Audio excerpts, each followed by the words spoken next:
Assalamualaikum warahmatullahi wabarakatuh. Perkenalkan, nama saya Sofiati, NIM 2010110030. Di sini saya akan menceritakan kisah Nabi Muhammad dalam asuhan Halimatus Sa'diyah untuk memenuhi tugas wasirah nabawiyah.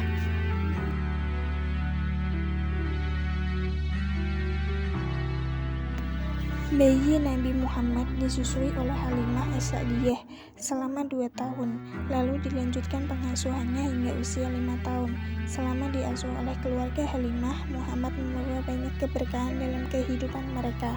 Namun, di akhir masa pengasuhan Nabi Muhammad terjadi peristiwa, yaitu pembelahan dada Nabi Muhammad yang membuat Halimah khawatir akan keselamatan Nabi Muhammad.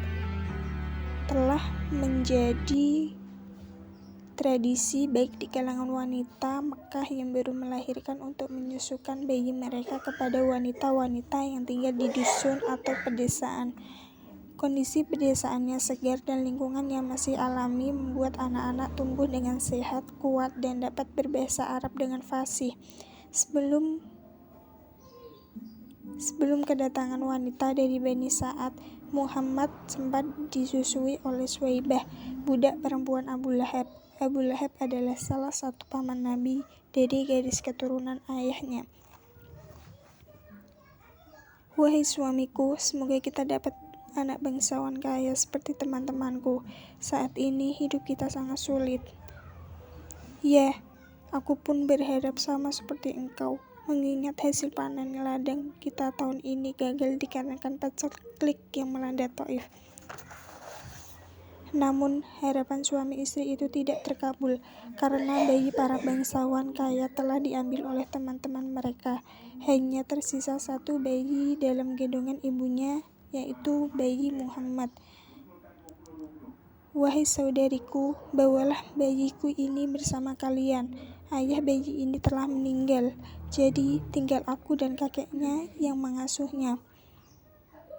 Raut wajah Halimah tampak kecewa mendengar pernyataan Aminah. Sikapnya sama seperti wanita Bani Sa'ad lain yang menolak menyusui Nabi Muhammad karena ia anak yatim. Wahai suamiku, bagaimana ini? Semua bayi telah dibawa pulang oleh teman-teman kita. Aku tidak ingin kita pulang dengan tangan kosong.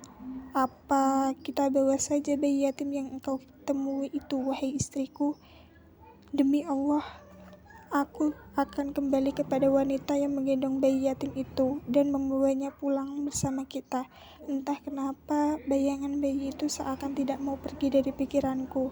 Semoga keputusan kita ini dapat membawa keberkahan. Ayo, lekas kita temui ibu itu lagi. Akhirnya Halimah dan Haris al-Uzza menemui Aminah dan bayinya.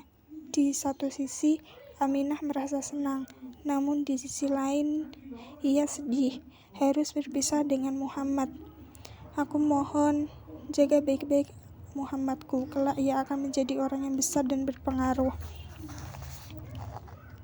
Amin. Kami akan berusaha yang terbaik untuk anakmu. Selamat jalan, wahai anakku. Ibu akan menunggumu pulang. Setelah berpamitan dengan Aminah, Halimah menunggangi keledainya yang kurus. Tiba-tiba ia merasakan keanehan pada keledainya. Aneh sekali, aku seperti tidak membawa beban. Bayi ini sangat ringan, dan juga keledaiku ini seperti bertambah kuat saja. Padahal sewaktu berangkat di Mekah kemarin ia berjalan sangat lambat. Tidak hanya itu, sesampainya di rumah Halimah merasakan keanehan lain. Setelah menyusui Nabi Muhammad, baru kemudian Halimah menyusui bayinya sendiri. Alhamdulillah, bayi ini menyusu dengan lahap. Semoga dia betah tinggal di rumah kecil kita ya suamiku. Semoga ini bertanda baik istriku. Lihatlah bayi kita tertidur pulas, tidak seperti malam-malam biasanya yang menangis terus. Ketika suami Halimah mengecek di dalam kandang ternak, ia dapat melihat unta itu mengeluarkan susu. Padahal unta itu cukup tua dan sudah tidak mengeluarkan susu setetes pun sebelumnya. Wahai istriku, pasti engkau tidak percaya apa yang aku bawa. Coba minumlah. Apa ini, susu unta? Iya benar, unta tua itu akhirnya mengeluarkan susu lagi. Engkau telah mengambil anak yang penuh dengan berkah, istriku. Demi Allah, Muhammad benar-benar membawa keberkahan dalam hidup kita. Setelah beberapa waktu berlalu, pasangan suami istri itu dikejutkan dengan pemandangan asri di depan rumah. Subhanallah, tanah yang sebelumnya kering menjadi subur. Lihat kambing-kambing kita yang kurus menjadi gemuk. Terima kasih ya Allah atas semua nikmat. Keberkahan demi keberkahan dirasakan oleh keluarga Halimah setelah kedatangan Muhammad. Itulah balasan atas ketulusan mereka dalam merawat dan menyayangi Muhammad. Tak terasa 2 tahun berlalu begitu cepat. Tiba saatnya Halimah mengembalikan Muhammad kembali ke pangkuan Aminah. Ibu dan anak itu saling melepas kerinduan setelah 2 tahun berpisah. Anakku tersayang, engkau sudah besar dan tampak besar sekali. Ibu sangat merindukanmu. Melihat hal itu, Halimah dan Haris merasa terharu. Mereka saling berpandangan.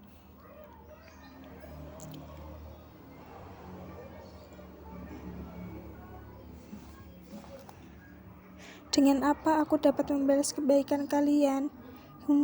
Sebenarnya kami sangat bersyukur bisa merawat Muhammad. Ia sudah kami anggap seperti anak sendiri. Jikalau diizinkan, kami ingin merawat Muhammad lebih lama lagi. Bukan bermaksud lancang, wahai Ibu Muhammad. Aku dengar Mekah sedang dilanda wabah penyakit. Apa tidak sebaiknya Muhammad tinggal bersama kami di dusun Bani Sa'ad? Terkait permintaan kalian, aku perlu berdiskusi terlebih dahulu dengan kakeknya. Tak lama kemudian, Abdul Muthalib datang. Beliau memberikan keputusan yang bijak bahwa usulan Halimah dan suaminya itu baik, meskipun sebenarnya ia merasa berat jika harus berpisah dengan Muhammad secepat itu. Sejujurnya, aku sangat senang melihat cucuku tumbuh dengan baik. Jadi keputusanku demi kebaikannya juga. Dan izinkan Muhammad kembali ke dusun Bani Sa'ad sampai usianya genap 5 tahun. Harapanku adalah kelak Muhammad dapat belajar berbicara bahasa Arab dengan fasih karena terbiasa mendengar bahasa Arab yang murni. Meskipun berat, aku setuju dengan keputusan kakek. Namun untuk beberapa hari ini biarkan Muhammad bersamaku. Setelah itu mereka boleh membawanya pulang ke Taif. Terima kasih atas kebaikan kalian berdua. Kami sangat bersyukur dapat kembali merawat Muhammad. Halimah dan suaminya memiliki 3 orang anak. Namanya Abdullah, Unaisa, dan Saimah.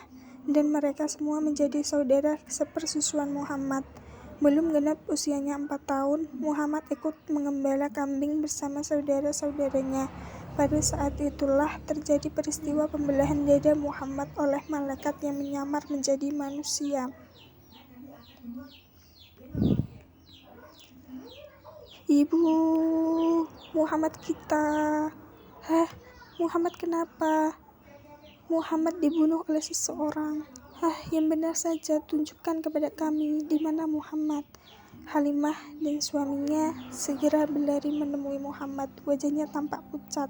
Halimah langsung memeluk Muhammad dan langsung menanyainya. Kemudian Muhammad menceritakan peristiwa yang baru terjadi padanya seperti yang disebutkan dalam hadis riwayat Muslim nomor 162. Rasulullah SAW didatangi malaikat Jibril. Ketika beliau sedang bermain dengan beberapa anak, Jibril kemudian menangkapnya, melentangkannya, lalu Jibril membelah dada beliau. Jibril mengeluarkan hatinya dan mengeluarkan dari hati beliau segumpal darah beku, sambil mengatakan, "Ini adalah bagian setan darimu."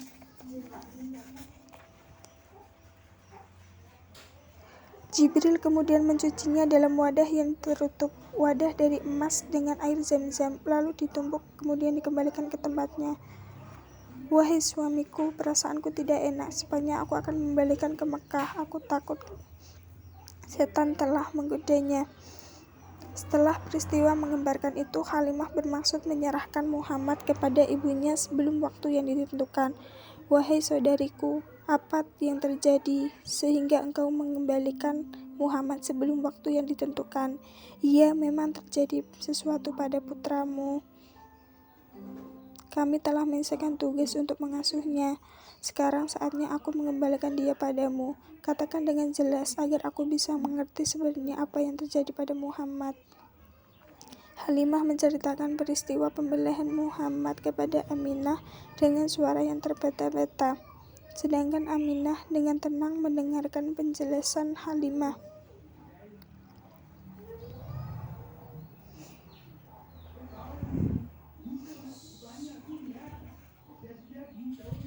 Wahai ibu susu anakku, demi Allah setan tidak mempunyai daya upaya untuk merasuki tubuh anak suci ini. Masih ingatkah engkau aku pernah mengatakan padamu bahwa kelak Muhammad ini akan menjadi orang besar? Sewaktu aku mengandungnya aku merasakan banyak keajaiban. Apakah engkau mengalami keajaiban seperti aku? Iya, aku merasakan banyak keberkahan sejak merawat putramu. Jadi, tenanglah, wahai saudariku, jangan khawatir. Insya Allah Muhammad selalu dilindungi olehnya. Setelah mendengar penjelasan Aminah,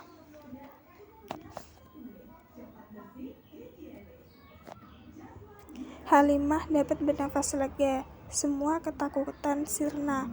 Itulah akhirnya Muhammad kembali ke dusun Bani Sa'ad bersama Halimah. Sekarang usia Muhammad telah genap 5 tahun. Itu artinya Muhammad akan berpisah dengan keluarga Halimah. Pada hari itu, Muhammad sedang asik bermain dengan anak-anak Halimah untuk mengembala kambing. Sambil berkejar-kejaran, tiba-tiba Halimah menghampiri mereka dan mengajak mereka pulang. Disebabkan ada persoalan khawatir karena ada 2 orang dari Habasyah sedang mengintai Muhammad. Kemudian kedua laki-laki itu menghampiri Muhammad.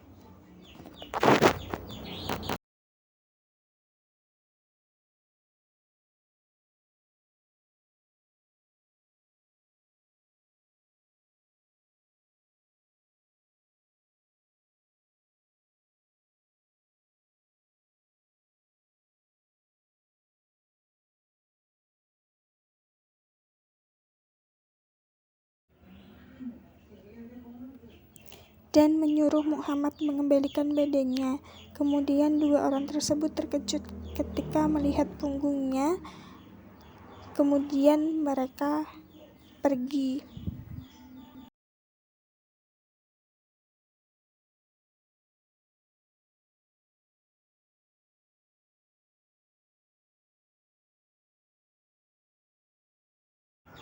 Aneh sekali, kedua paman itu sangat mencurigakan.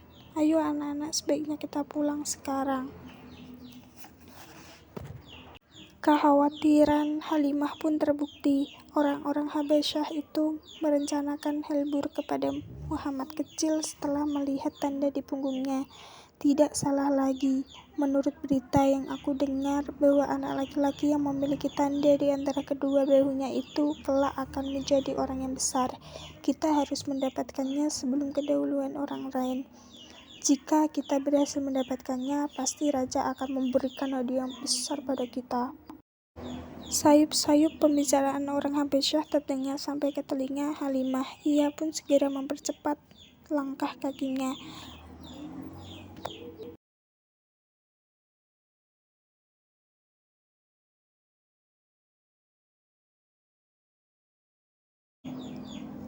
Anak-anak, sepertinya kalian harus berpisah pada Muhammad. Sudah waktunya ibu mengembalikan Muhammad kepada ibunya di Mekah.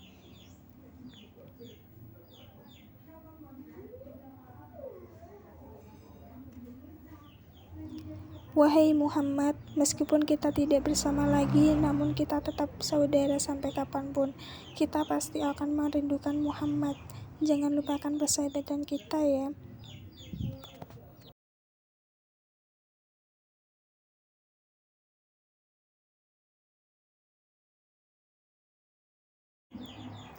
Akhirnya Muhammad berangkat meninggalkan dusun Bani Sa'ad.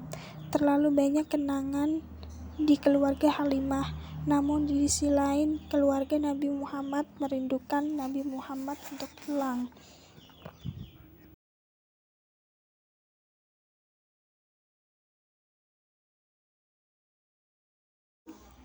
Matahari mulai tenggelam di sebelah barat, langit sore semakin gelap, suasana Mekah di malam hari semakin bertambah ramai. Pada saat itulah Halimah kehilangan Muhammad. Muhammad, di mana engkau, nak? Halimah mencari anak susuannya itu di sekitar, namun tak kunjung ketemu. Dengan berat hati, ia pun menuju rumah Abdul Muthalib. Assalamualaikum. Waalaikumsalam. Anda sudah datang, silakan masuk. Maafkan aku, hari ini aku berniat mengembalikan Muhammad, tapi sesampai Mekah atas Muhammad hilang. Aku sudah mencarinya, tapi tak ketemu. Memang aku belum hafal tempat ini, jadi bagaimana ini?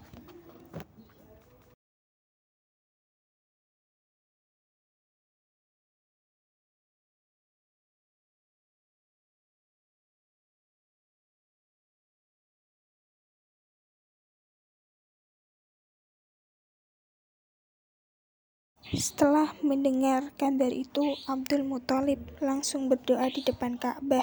Tak lama kemudian, ia bertemu dengan Muhammad. Ia di antara dua orang pemuda yang baik hati. Ternyata secepat itu Allah mengabulkan doa Abdul Muthalib.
Analisis dari kisah tersebut adalah terjadi peristiwa pembelahan dada Rasulullah oleh malaikat, di mana dada Rasulullah dibelah dan dikeluarkan hati dan segumpal darah di dalamnya. Kemudian betapa pentingnya ASI yang berkualitas bagi gizi seorang bayi tatkala terjadi dalam keluarga Halimah. Dalam segala hal nampak pada lancarnya air susu dan payudaranya dan binatang ternaknya yang sebelumnya tidak pernah mengeluarkan air susu. Keberkahan itu nampak pada pelajaran yang dapat diambil adalah kerjakan sesuatu dengan niat ikhlas mencari ridha Allah, maka keberkahan akan mengikutimu. Itulah kisah Nabi Muhammad dalam asuhan Halimatus Sa'diyah. Saya Sofiati mohon undur diri, kurang lebihnya mohon maaf. Apabila ada kata-kata yang salah atau kurang berkenan, saya pribadi mengucapkan mohon maaf yang sebesar-besarnya. Wabillahi taufik wal hidayah. Wassalamualaikum warahmatullahi wabarakatuh.